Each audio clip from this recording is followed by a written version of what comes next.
his very first season with a licensed casual look in the Oaks all the way back in 2003. But in the last 2, 3, 4 years, really his Kingsclear Academy has burgeoned, not only in quantity, but also in quality. And now he has a true star to go to war with for the remainder of this campaign. A fluent action horse, a good moving horse, well balanced, handled the dip at Pinatubo.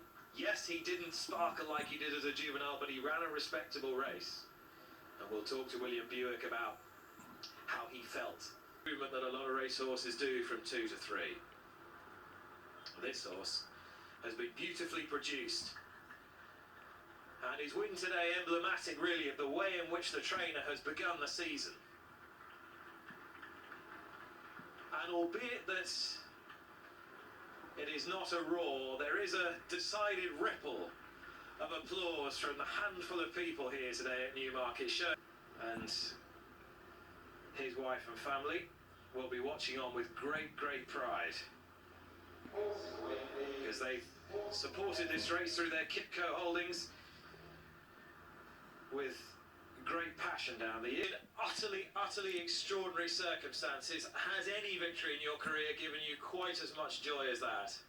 No, that's a simple answer, Nick, to a good question.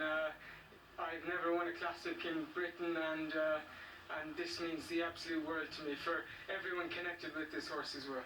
To do it for Sheikh Fahad is one thing, to do it for him and for Andrew Balding, who was such an important part of your early career, that must be very special. It's a stuff of dreams with a son of Kitten's Joy, the same side as Roaring Lion. You couldn't make it up. In terms of the way that the race progressed as a whole, were there any surprises, or did it go as smoothly as you'd anticipated? I expected Ryan to go forward on Arizona, because the 2 lesser Ballydoyle horses were drawn far away from him, and there was good horses in between them and Ryan, for example, so I thought they wouldn't have the pace to cross early. So I got behind Arizona and I had a good trip that way, but halfway, Nick, I wasn't that comfortable. I didn't know, was it the track or the ground's obviously fast underneath there, running slick times, but on top it's a little bit loose, and this horse has never encountered anything like that. But once I said go, kind of the last 2 furlongs of the race, he really stuck his head out. Only 2 horses in the last how many years, I think Night of Thunder and Camelot, weren't in front of the furlong pole, and this horse wasn't either, so it was a gutsy performance. And had a nice trip in the end. You say how well he finished out the race, and you've got to enjoy today, of course you have, but we're all thinking of whether he might be in the Derby as well, or where you might go from here. What's your gut feeling? Before today we viewed him as a 1.25 mile horse. Guineas winner is always stark favourite for the Derby if they go down that route, and obviously it will have to come into the equation, but as you were well aware, Nick, the decision won't be made in the next week at least. It'll be sometime after. And I don't suppose you've had a chance to speak to Sheikh Fahad yet. I'd imagine he will be incredibly proud of this performance. Well, I had to stop myself crying, and it's not something I'm very proud of, so I hope he's crying a lot at home in Newmarket.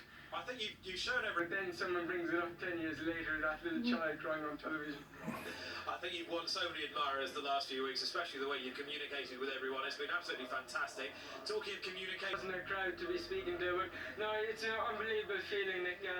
I'm afraid, because I've ridden enough of these big races, that they don't go right all the time. So this is huge relief, and I'm really thrilled for all the Qatar racing.